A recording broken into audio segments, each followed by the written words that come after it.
우리 신앙의 첫걸음이라는 주제로 제가 이제 앞으로 2024년도는 처음 새가족으로 들어오시는 모든 분들에게 교회에서 하는 이제 새가족 교육을 하겠다라고 이제 말씀을 드렸어요. 그리고 그 내용은 앞으로 진행될 5번의 우리 이 강의가, 이 말씀이 5번의 내용입니다라는 말씀도 드렸죠. 오늘 그 마지막입니다. 신앙의 첫걸음. 우리가 첫걸음 하면 좀 이렇게 부담스러워하는 분도 계시고, 좀 이렇게 무시하거나 나는 첫걸음 너무 많이 했는데 뭐 이렇게 생각하시는 분들도 많이 계시는데, 여러분, 첫걸음이라는 것은 늘 베이직만을 이야기하는 게 아니라 파운데이션, 토대를 이야기하는 거죠. 토대는 단단하면 단단할수록 건물은 높게 올라갑니다. 우리 신앙은 기초는 더욱더 굳세어지고 단단해져야 되겠죠. 그래서 그 신앙적인 기초를 점검하고 공유하는 것은 우리에게 정말 중요한 일이다. 그래서 함께 말씀을 나누는데 오늘은 그 5번째 시간입니다. 우리 신앙의 기초 계속해서 쭉 말씀을 나눠왔는데, 한마디로 말하면 뭘까요? 신앙의 기초 4번에 걸쳐서 쭉 이야기한 것을 한마디로 좀 축약해보면 하나님과의 인격적인 관계를 누리는 것, 인격적인 하나님과 얼마나 살아있는 관계를 누리는가, 이것이 굉장히 우리 신앙에 있어서 정말 제일 기초가 되는 것이고 중요한 것이다. 아무리 오래 믿은 것 같아도 우리가 하나님과의 그런 살아있는 관계가 없으면 그건 신앙생활이라고 할 수 없는 거죠. 여러분, 사랑하면 닮아갑니다. 하나님과 우리가 인격적인 관계를 맺으면 우리가 누구를 닮아가요? 하나님을 닮아가게 되는 거예요. 왜 그렇습니까? 우리 안에 하나님의 형상을 하나님이 담아두셨기 때문에. 그래서 그 형상대로 살아가려고 주님 바라보면서 나아가면 우리 안에 있는 형상이, 주님의 형상이 이렇게 나오는 거죠. 하나님을 닮아가게 됩니다. 거울을 계속해서 보고 있으면 서로 이렇게 닮아가는 것처럼, 거울처럼 보고 있으면 서로 닮아가죠. 하나님 안에 있는 풍성함이 내 안에 담겨지는 것, 이것이 하나님과의 인격적인 관계를 누리는 거죠. 이것을 가능하게 하는 게 뭐라고요? 가능하게 하는 게, 갑자기 질문 던지니까 갑자기 눈이 동그래지셔가지고, 말씀과 기도다. 말씀과 기도다. 진리의 말씀 앞에 온전히 전인격적으로 반응하는 것을 뭐라고 해요? 예배라고 하고요. 또 하나님과 그러한 소통을 하는 것, 그것이 바로 기도인 거죠. 그런데 이 말씀과 기도로 풍성한 삶을 살도록 도와주시는 분이 있습니다. 누구예요? 성령 하나님. 이 말씀과 기도가 제대로 내 삶에 쫙 달라붙어서 그 삶을 살아가도록 돕는 분이 있기 때문에 가능하다라는 거예요. 바로 성령께서 도우시기 때문에 우리는 말씀과 기도로 하나님과의 풍성한 삶을 누릴 수가 있는 것입니다. 성령께서 돕지 않으시면 우리는 아무리 좋은 말씀 딱 펼쳐도 성경책 비싼 거 30만 원짜리 들고 있어도 소용이 없다라는 거죠. 성령께서 도와주신다. 그럼 성령님은 어떤 일을 행하신가? 우리 간단하게 한번 보시면요, 성령님은 자신을 드러내기보다 성부와 성자 하나님을 드러내기를 더 기뻐하신다. 성령께서는 성부 하나님, 성자 하나님을 드러내는 일에 더 기뻐하시고 증거하시는 분이에요. 요한복음 15장 말씀 보면 이렇게 나오죠. 내가 아버지께로부터 너희에게 보낼 보혜사, 곧 아버지께로부터 나오시는 진리의 성령이 오실 때에 그가 나를 증언할 것이요. 누구를요? 예수 그리스도를 증언하는 분이 성령님이시라는 분이에요. 인격적인 하나님이십니다. 또한 요한복음 16장 14절 말씀 함께 읽어볼까요? 그가 내 영광을 나타내리니 내 것을 가지고 너희에게 알리시겠습니다. 성령님을 말씀하는 건데, 그가 내 영광을 나타내리니 하나님의 영광을 드러낸다. 이것이 성령께서 하시는 일이다. 성령님은 또한 모든 진리로 우리를 이끌어 가시죠. 요한복음 16장 13절 말씀 함께 읽겠습니다. 그러나 진리의 성령이 오시면 그가 너희를 모든 진리 가운데로 인도하시리니 그가 스스로 말하지 않고 오직 들은 것을 말하며 장래일을 너희에게 알리시리라. 아멘. 제가 지금 성령에 대해서 말씀하시는 것은, 성령은 어떤 에너지나 그러한 어떤 실체가 없는 그런 존재가 아니라는 거예요. 굉장히 인격적인 하나님이세요. 그래서 하나님을 드러내는 것, 진리를 선명하게 해주시는 분이 바로 성령 하나님이시다. 그래서 성령님은 때로는 우리를 꾸짖기도 하시고, 때로는 성령께서 우리를 위로하기도 하시고 칭찬하기도 하시고 격려해 주시기도 합니다. 또한 성령님은 우리를 대신해서 우리를 위해서 기도하시는 분이시기도 합니다. 우리가 말할 수 없는 탄식 가운데, 절망 가운데 있을 때 말할 수 없는 탄식으로 우리를 위해서 친히 간구하시느니라 중보하시죠. 그래서 성부 하나님이 주시는 이 말씀과 성자 예수 그리스도께서 가르쳐 주신 이 기도와 성령님이 함께 하시면서 도와주시는 이 도우심으로 우리는 풍성한 삶을 살아낼 수가 있습니다. 이것이 바로 하나님이 목적하신 거거든요. 성삼위 하나님이 하시는 일이에요. 그런데 이러한 풍성한 삶을 살게 하시는 성삼위 하나님께서 또 하나의 복을 우리에게 허락해 주셨습니다. 그게 뭔지 아십니까? 바로 저와 여러분, 우리 공동체라는 겁니다. 공동체를 통해서 하나님은 이 풍성함을 누릴 수 있도록, 제대로 하나님의 자녀답게 살도록 우리를 디자인하셨어요. 성령이 함께 하시는 공동체를 주셨습니다. 이 여럿이 함께 모여서 하나가 되는 그것을 우리는 공동체라고 부르죠. 이 성경에서는 크게 대표적으로 세 가지 언어로 이 공동체를 표현합니다. 첫 번째는 하나님의 한 가족, 많이 들어보셨죠? 우리는 하나님의 권속이다 라고 하는 이 권속이라는 것은 우리는 한 가족이다. 제가 참 많이 말씀드리는 것 같아요. 내가 아버지라고 부르는 순간, 하나님과의 관계가 회복되는 순간 하나님 아버지라고 부르고 있는 저 인간하고 나하고 저 인간하고 뭐가 돼요? 형제 자매가 된다는 사실이에요. 믿음 안에서 하나가 된다는 게 바로 그런 놀라운 비밀과 같은, 너무 상식적인데 너무 비밀과 같은 축복이죠. 나 살려달라고 저 인간 죽여달라고 하는 게 그게 하나님을 믿는 우리의 믿음 맞습니까? 여러분, 이 공동체라는 것은요, 내가 하나님을 믿는 순간 우리는 공동체 안에 소속이 된 거예요. 돼 있다는 것을 깨닫는 거죠. 한 가족이다. 또한 두 번째 그림 언어는 그리스도의 몸이다. 많이 들어보셨죠? 우리는 그의 몸이라. 그리스도는 우리의 머리시다. 머리의 통제를 받는, 다 연결되어 있는 유기체다. 내가 아프면 이쪽도 아프고, 이쪽이 아프면 이쪽이 불편해져요. 여러분 그런 경험하지 않습니까? 한쪽 다리 아프면 이쪽 다리 나을 쯤 하면 반대쪽 다리가 아파요. 왜냐하면 그 아픈 동안 이쪽 너무 수고했거든. 위로 많이 해줘야 돼요. 그래서 더 주물러주고. 여러분, 한 몸은 그렇게 공유하는 거죠. 연결된 겁니다. 세 번째 그림 언어가 있습니다. 그것은 바로 성령의 전. 너희들은 성령께서 함께 하시는 성령의 전인 줄 알지 못하느냐? 그러니까 하나님의 한 가족, 예수 그리스도의 몸, 성령님의 전, 성삼위 하나님의 그 관점에서 우리 공동체를 성경에서는 설명하고 있습니다. 함께 성령 안에서 참된 예배자로 하나가 되어가는 거룩한 처소. 그래서 각각 기둥처럼 연결되어서 함께 지어져 가느니라. 오늘 본문 말씀이죠. 에베소서 2장 21절 22절 말씀 다시 한번 볼까요?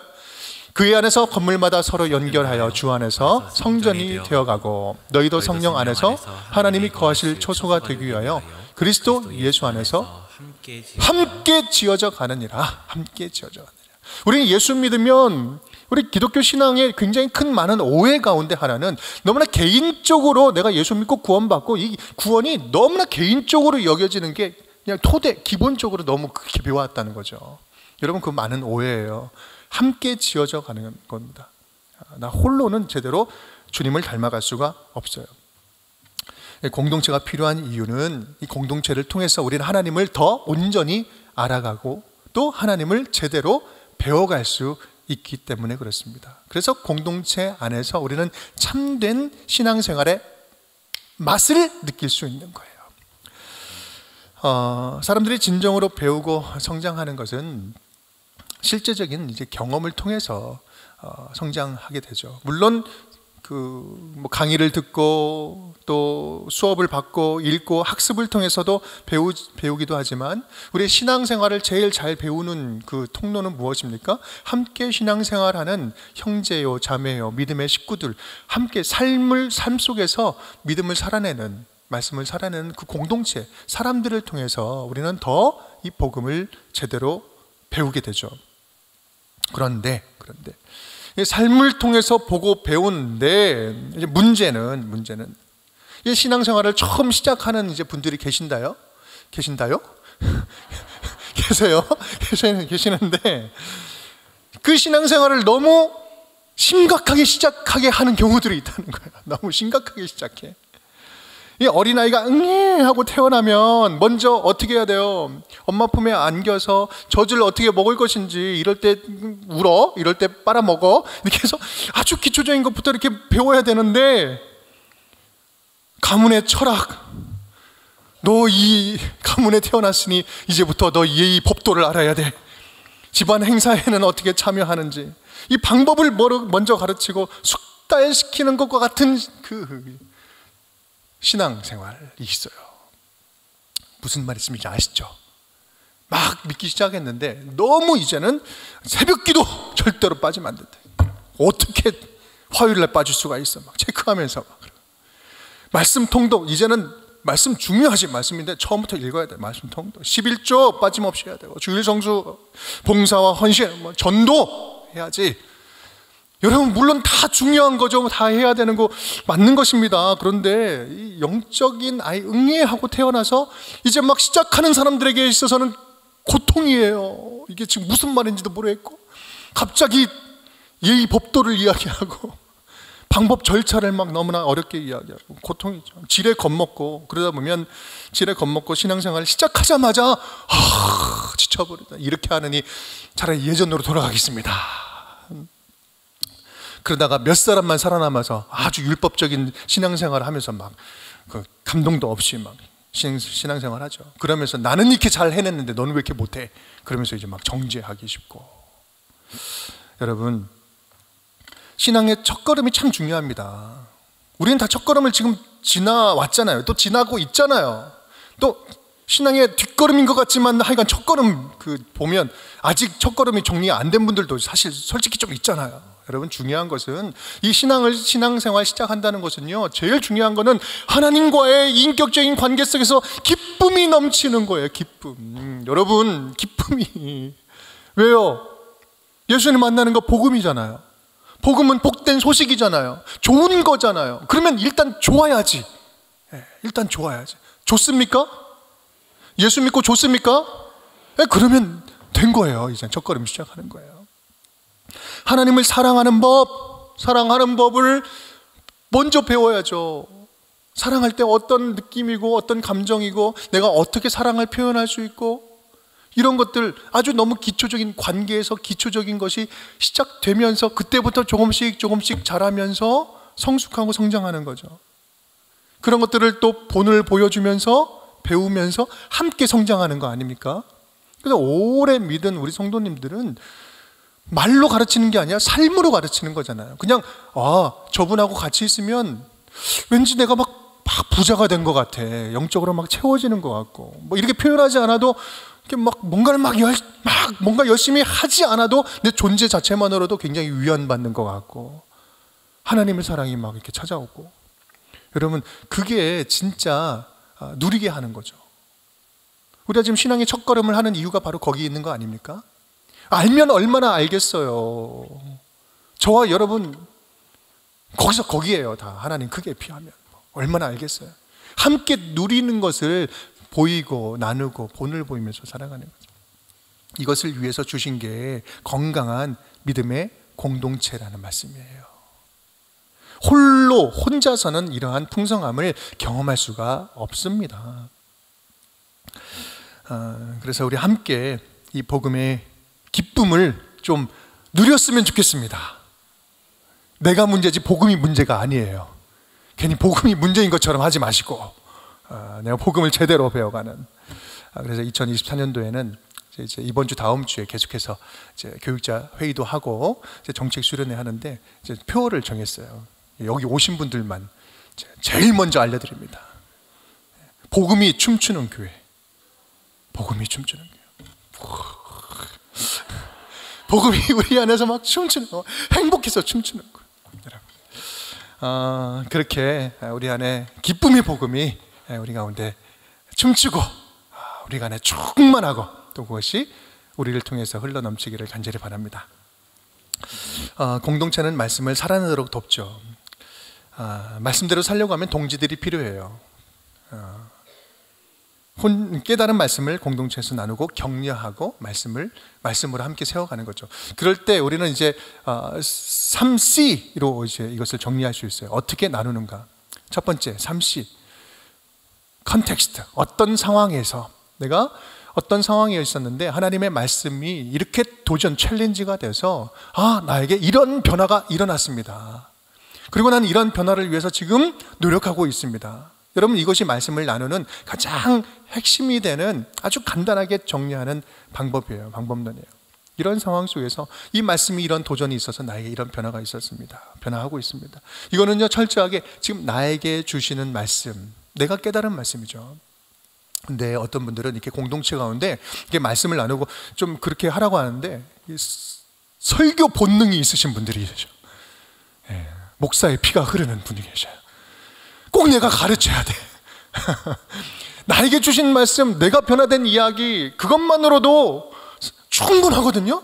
그것이 훨씬 더 솔직하고요, 더 영향력 있거든요. 근데 그 말씀을 꼭 내가 막 집어넣어줘야 돼. 막 나는 적용을 안 하면서 남에게 막 적용시키려고 하는 그런 경우들이 많이 종종 왕왕 생깁니다. 여러분, 그러면 안 돼요. 말씀 나누는 것은 철저하게 내 안에서 변화된 이야기를 함께 나누면서 진솔하게 나누는 거죠. 또한 기도도요, 공동체에서 함께 배워야 됩니다. 공동체 안에서 건강한 기도를 배워야 되죠. 우리는 기도하면 기본적으로 우리가 딱 세팅 값이 기도는 너무 개인적인 것이다 라고 생각하는 경우가 있어요. 물론 개인적인 기도죠. 하나님과 1대1 만나는 거니까요. 그런데 하지만 기도는요, 공동체에서 함께 배울 때 건강할 수 있고요, 또 깊어질 수 있습니다. 치우치지 않을 수 있어요. 하나님의 자녀답게 기도하는 법, 우리는 처음부터 잘 배워야 됩니다. 그래서 우리 지난 시간 배운 게 뭐예요? 주기도문. 예수님께서 직접 알려준 거잖아요. 이대로 해도 충분하다. 그리고 여기에 담겨져 있는 의미를 생각하면서 우리의 기도를 점검해 보아라. 이렇게 기도할 때 하나님 나라를 풍성하게 누리는 기도다, 이것이. 내용이 무엇이었습니까? 제가 길게 이야기하진 않겠습니다. 하나님의 나라와 영광과 뜻, 그것을 먼저 구하는 기도죠. 하나님의 뜻 가운데. 그럴 때 우리의 기도가 중구난방으로 막 이렇게 흩어지지 않아요. 그리고 나에게 집중된 기도가 아니라 우리의 공동체, 우리의 일용할 양식을 주옵시고 우리를 바라보는 그런 돌보며 드리는 기도, 또 일상적인 필요와 또 관계를 위한 기도, 그리고 영적 전쟁을 위한 기도, 빠뜨려서는 안 된다. 이 기준을 알려주시는 거잖아요. 이렇게 공동체 안에서 기도를 배울 때 우리는 균형 잡힌 영성이 다듬어져 갈 수 있는 것입니다. 우리 그래서 함께 사는 것이 중요하죠. 건강한 공동체가 생동감 넘치는 우리 믿음 생활을 가능하게 한다. 공동체를 떠나서는 신앙생활을 믿음이 성장할 수 없습니다. 아시겠죠? 우리 운정교회 떠나면 안 됩니다. 우리 예한교회 떠나면 안 됩니다. 우리 예한교회는 우리 교회니까 지금 그냥 내가 오해하지 마십시오. 운정교회라고 이야기하는 것은 예한교회 포함해서 이야기하는 거예요. 예한교회도 우리 교회고 우리 교회도 예한교회고, 이쯤에서 한 번쯤 더 말씀을 드릴 필요가 있네요. 우리는 한 교회입니다. 한 성도예요. 얼마든지 함께 예배에 또 교류해서 참여할 수 있고, 다만 이제 소그룹, 목양 소그룹에 어디에 소속되느냐로 일단 교적은 이제 나눌 거예요. 그래서 교회가 든든히 함께 세워져 가도록 협력하면서 갈 겁니다. 여러분, 두려워하지 마시고 서운해하지 마시고 아파하지 마시고, 빈 공간은 내가 채우리라. 그렇게 우리가 함께 두 교회를 더욱더 건강하게 그렇게 세워나갈 수 있기를 간절히 바랍니다. 수요일날 우리 지금 참여하는 분들 중심으로 기도 모임 하고 있으니까 7시 반에 교회로 오셔서 기도 모임 함께 참여해 주시면 감사하겠습니다. 자, 이제 마지막으로 한 말씀만 더 드리고 마치겠습니다. 마지막으로, 그렇다면 우리만 그렇게 풍성하게 살면 되겠습니까? 이거를 뭐라고 이야기하냐면 먹튀 신앙이라고 하는 거예요. 먹튀 들어보셨죠? 먹고 튀는 거예요. 여러분 그러면 안 돼요. 은혜를 풍성히 먹었으면 은혜를 흘려보내야 되는 거예요. 잘 소화해가지고 잘 이렇게 흘려보내는 거예요. 먹튀하면 안 됩니다, 여러분. 풍성히 먹으십시오. 값을 지불하셔야 돼. 그리고 잘 흘려보내야 돼. 우리 예수님으로 시작된 복음, 2000년 전에 시작된 이 복음이 어떻게 2000년이 흐른 지금 여기까지 우리까지 이어질 수 있었을까? 여러분 그것은요, 누군가 그동안 예수님을 전한 사람들이 있었기 때문에 그래요. 그리고 2000년 동안 그 역사는 끊이지가 않았어요. 지금 우리로 하여금 끊어질 위기가 있는 거지. 여러분 여기 심각하게 생각하셔야 돼요. 지금 우리가 구원받는 것은요, 예수님 시대 이후로부터 2000년 동안 누군가 끊임없이 복음을 전해오고 전수해온 사람들의 연속들이, 겹치는 연속들이 있었기 때문에 지금 우리가 있는 거라니까요. 우리 다음 세대가 어떻게 할 거예요? 믿지 않은 사람들은 어떻게 할 거예요? 우리가 그 지점에 있는 거예요. 우리도 예수의 복음을 온전히 이해하고 그것을 잘 전할 수 있는 자가 되어야 되는 거죠. 예수님 3년간 12명에 집중하셨어요. 근데 그 사람들 너무나 평범한 사람들이었어요. 중하층민들 평범한 사람들이었어요. 너무나 큰 박해와 고난과 핍박을 받음에도 불구하고 그들은 끝까지 복음을 전수했죠. 왜냐하면 이게 생명이기 때문에, 하나님 나라 역사이기 때문에. 모든 제국, 서슬퍼런 모든 바벨론, 로마, 그 몇백 년의 그 제국들 다 망했지만 망하지 않은 나라 있어요? 어떤 나라? 하나님 나라.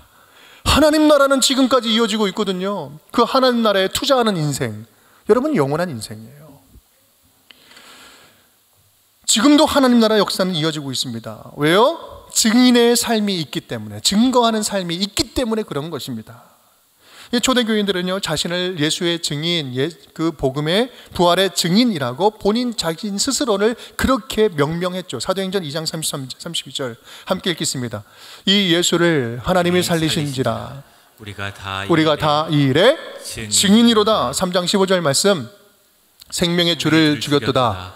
그러나 하나님의 죽은 자 가운데서 그를 살리셨으니 우리가 이 일의 증인이라. 5장 32절 말씀, 우리는 이 일의 증인이요 하나님이 자기에게 순종하는 사람들에게 주신 성령도 그러하니라 하더라.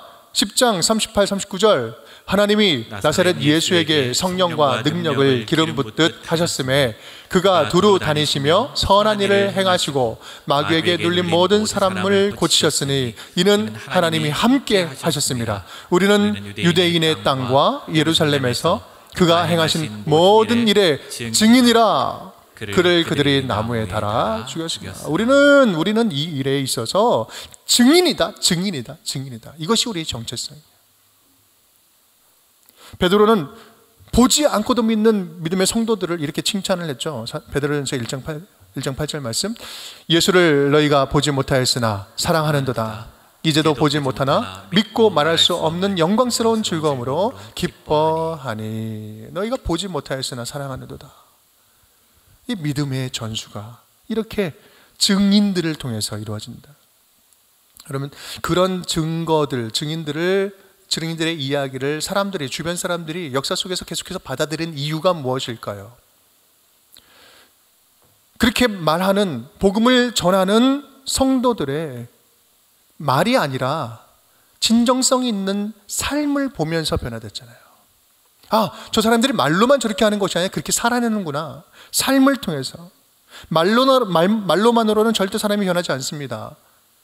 세상과 구별되는, 뭔가 달라도 다른 그 구별된 삶이 있을 때 사람이 변화되기도 하고 복음이 전해지는 거죠. 그렇게 우리는 예수 안에서 변화된 삶을 살아가기 시작하면요, 조금씩 사람이 변화되기 시작해요. 뭔가 달라져도 다른 거죠. 전에는 아무런 부담 없이 살아가다가 조금씩 부담감이 막 생기기 시작해. 이거 하는 게 맞는 건가? 전에는 그냥 맞는가 보다 했던 그 일이 이제는 부담스러워지거든. 내가 이 밤을 이렇게 활기차게 아주 그냥 멋지게 밤을 새워가면 내일 주일날 예배 드릴 수 있을까?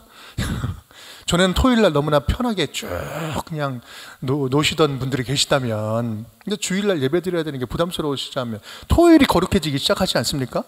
그래서 저는 항상 우리 아이들에게도 이야기하는 게, 얘기하는 것과 그렇게 사는 건 전혀 다르지만요. 주일은 밤부터 시작한다. 그 전날 저녁부터 시작한다. 이 안식일이 그 저녁부터 시작하잖아요. 그 유대력에 따르면 그것을 그렇게 하는 이유를 알겠더라고요. 우리는 저녁부터 그 다음에 날이 시작하는 거잖아요. 우리는 그렇게 조금씩 변화된 삶을 살아가기 시작합니다. 또 예수님을 알면 알수록 어떠한 게 생기냐면 내 삶에, 내 관계 속에서 어딘가에 어느 지점에 깨진 부분들, 관계가 상한 부분들이 보이기 시작하는 거예요. 그 모든 관계의 가장 근본이 되는 관계가 어디죠? 바로 하나님과의 관계. 하나님과의 깨진 관계가 온전히 회복되면요, 그때부터 보이기 시작하는 게 있어요. 아, 하나님이 그렇게 나를 극진히 사랑하시는구나. 하나님 안에서 나를 다시 발견하게 돼요. 그래서 나는 내가 스스로 저주하고 우울하고 그냥 그렇게 살아갈 존재가 아니라 나는 극진히 사랑받는 존재구나. 그 사실을 깨달으면서 나 자신과의 깨어진 관계가 보이기 시작해요. 하나씩 고쳐가죠. 나와의 하나님 관계가 회복되면 어떤 일이 일어납니까? 내가 저렇게 무시하고 신경 안 쓰고 원수처럼 여기는 저 사람도, 저 인간도 나처럼 하나님이 저 인간도 사랑하실 수 있겠구나, 사랑하시는구나. 이제 이 사실을 알게 되면서 서로의 관계에 깨진 부분이 보이기 시작해요. 조금씩 변화해 나가기 시작하죠. 이러한 사랑이 우리 가운데만 있는 것이 아니라 하나님이 만드신 모든 피조물, 그것들을 바라보시면서도 하나님은 그렇게 안타까워하시고 아파하시고 바다가 병들고 환경이 병들고 이러한 사실에 대해서 믿음과 전혀 떨어진 문제가 아니라 이것이 지금 하나님이 아파하시는 문제구나 실감하면서 그 일에 참여하게 되는 거예요. 깨진 부분이 보이니까. 환경을 위해서 우리가 살아가는 것은요, 옵션이 아니에요. 우리 에코처치 하는 것 옵션이 아니에요. 사명입니다. 마땅히 살아내야 할 거예요. 그러면서 피조물과의 깨어졌던 관계, 내가 오해했던 것, 내가 함부로 대했던 것, 내가 폭력적으로 생각했던 것, 이것에 대해서 점검하기 시작하는 거예요. 이것이 여러분, 이게 총체적인 회복이 일어나는 거예요. 복음의 능력이 바로 여기에 있습니다. 복음은 나 하나 구원하려고 예수님 오시지 않았어요. 나 하나 구원하는 건 물론이요, 저와 여러분의 관계를 회복시킬 뿐만 아니라 이 온 세상이, 모든 피조물이 하나님의 나라로 온전히 회복되는 그 거국적인 큰 나라의 역사 가운데 저와 여러분을 초청한 것이 복음으로 저와 여러분을 구원하신 거예요.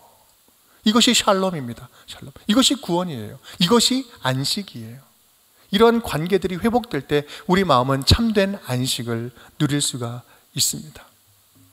여러분, 지금 제가 쭉 말씀드렸던 이 내용들 있잖아요. 우리 제자훈련 하신 분들은 다 끄덕끄덕하고 알고 계실 텐데, 이것들을 이제 풀어서 하나씩 우리의 삶을 점검하고 훈련하는 것이 소그룹 제자훈련입니다. 내년도에는 우리가 다른 거 막 여러 가지 안 할 거예요. 제자훈련에 집중할 겁니다. 여러분, 아직 우리 제자훈련 참여하지 않으신 분들은 내가 우리 교회 다니면서 진짜 들들 볶이지 않으려면 빨리 하는 게 낫겠다. 언제 해도 해야 되는구나, 그 생각이 드는 순간 여러분 빨리 참여하셔서 소그룹 제자훈련 함께 참여하시길 바랍니다. 여러분, 1대1 얘기하려고 그래 이제. 우리에겐 그렇게 책임과 특권이 있습니다. 책임이 어떤 책임이에요? 복음을 전수하는 책임이에요. 이 복음을 잘 전하려면 뭐가 있어야 됩니까? 내가 복음에 대해서 일단 잘 알고 있어야죠. 내가 먼저 경험하고 맛본 게 있어야 여기 가야 짬뽕이 맛있어 라고 이야기해 줄 수 있는 거잖아요. 그래서 그게 두 가지를 나눠서 본다면 두 가지가 있습니다. 하나는 간증이라는 것과 하나는 전도라는 게 있습니다. 간증과 전도. 이 간증은 뭐예요? 간증은 복음으로 개인적으로 변화된 이야기, 복음으로 인해서 내가 변화된 나의 이야기가 간증이라고 보고요. 하나는 전도라는 거죠. 전도는 예수 그리스도에 대해서, 구원의 복음에 대해서 체계적으로 잘 전달하는 것, 이것이 전도입니다. 간증은 만남에 대한 이야기라면 전도는 예수님에 대한 이 복음에 대해서 설명을 잘 해주는 거죠. 전도는 예수님께서 왜 오셨는지, 오신 이유와 하신 일들, 또 우리는 왜 믿어야 되고 또 어떻게 반응해야 되는지, 이 진리에 대한 복음을 선명하게 알고 정리하는 것, 그래서 진실된 만남을 갖게 하는 것, 이것이 바로 전도입니다. 여러분, 간증, 내 삶에 비포와 애프터가 있죠. 예수님을 알지 못하던 시기, 인격적으로 만나지 못했던 그때와 예수님을 만난 그 만남 사건 이후의 나의 삶, 이것에 대해서 내가 한번 잘 정리해야 돼. 이것을 이렇게 이야기해 주는 것이 곧 이게 복음이 흘러가는 거거든요. 우리는 이것을 할 수 있어야 됩니다. 이것이 크리스찬이에요. 우리 크리스찬의 기본이에요. 이게 어떤 제자 훈련 받은 사람들, 아니 어떤 믿음 좋은 사람들만 하는 게 아니라 우리가 예수 안에서 변화된 하나님의 자녀들이라면 이렇게 하는 것이 정상이에요. 정상이에요. 여러분, 이것을 위해서 여러분 훈련하는 훈련 코스가 있습니다. 바로 1대1 제자 훈련이에요. 1대1 제자 훈련 지금 많은 분들이 하셨는데 더 많은 분들이 안 하셨죠. 우리 교회에서 들들 볶이지 않으려면 여러분 하시려면 빨리 하십시오. 언젠가는 우리 교회, 그러니까 내가 죽기 전에는 1대1 제자 훈련과 소그룹 제자 훈련은 2개는 내가 마치고 제자 훈련을 하다가 가리라. 이 소망을 지금 이 시간 품으시길 바랍니다. 아니면 힘들어질 거예요. 여러분, 이 모든 과정들을 잘 설명하고 또 훈련할 수 있는 과정들이 있습니다. 이게 복음이 머물러 있으면 안 돼요. 고인물 되면 썩어요. 흘러가야 돼요. 빼줘야 돼요. 오래 믿은 자나 갓 믿은 분들이나 여러분, 간증과 전도는 내 언어로 전할 수 있어야 됩니다. 그 강렬한 영적인 소망을 품으시기를 바랍니다. 여러분, 잘 몰라도 괜찮아요. 복음에 대해서 설명하다가 좀 막힐 수도 있어요. 좀 공부하면 되죠. 좀 더 물어보고 알면 되죠. 근데 분명히 내 삶에 지나간 흔적이 있잖아요. 그것 이야기하는 건 충분히 할 수 있잖아요. 뭐 논리적으로 신학적으로 이야기하지 않아도 그것만큼은 가장 정직한 거 아니겠습니까? 여러분, 그 이야기들을 잘 전할 수 있었으면 좋겠어요. 솔직하게 질문하고 직면하면서 성경을 통해서 배우고 또 믿음의 선배들에게 묻고 배우면서 그렇게 함께 자라가는 것. 그래서 여러분, 마지막으로 이 말씀 드리면서 마치려고 합니다. 그 복음, 내가 이해한 복음, 나의 삶의 이야기, 이것을 한번 적어 보십시오. 정리해 보십시오. 제가 어떻게 일일이 다 숙제 검사하겠습니까? 두려워하지 마시고 여러분이 여러분에게 자신의 간증을 한번 적어 보십시오. 비포와 애프터. 내가 예전에 이러한 가치관으로 어떻게 살았었구나. 그런데 그 삶이 지금 돌아보니 얼마나 비참했는지, 그때는 멋모르고 너무나 행복하게 살았던 것 같은데 지금 생각해보니 다시 돌아가라고 한다면 그 얼마나 비참한 인생인지 너무 창피하잖아요. 또 옛날의 이야기들 생각해보면 너무 부끄러워할 수 있습니다. 여러분, 근데 너무 부끄러워하지 마세요. 그 이후의 삶, 지금이 훨씬 더 아름다운 삶으로 변화된 인생이기 때문에 부끄러워도 괜찮습니다. 왜냐하면 지금의 애프터의 삶이 훨씬 더 아름다운 삶이기 때문에, 덮어주셨기 때문에 여러분 한번 그것을 정리해 보십시오. 그건 나중에 편안하게 이야기할 자리가 있을 거예요. 그럴 때 복음이 흘러갑니다. 또한 여러분, 복음, 여러분들이 이해한 복음을 한번 정리해 보십시오. 이게 심폐소생술과 같다라는 표현을 하죠. 심폐소생술. 지금 얼마 남지 않은 한 1분 남은 그런 상황 속에서 나는 복음을 어떻게 전할 것입니까?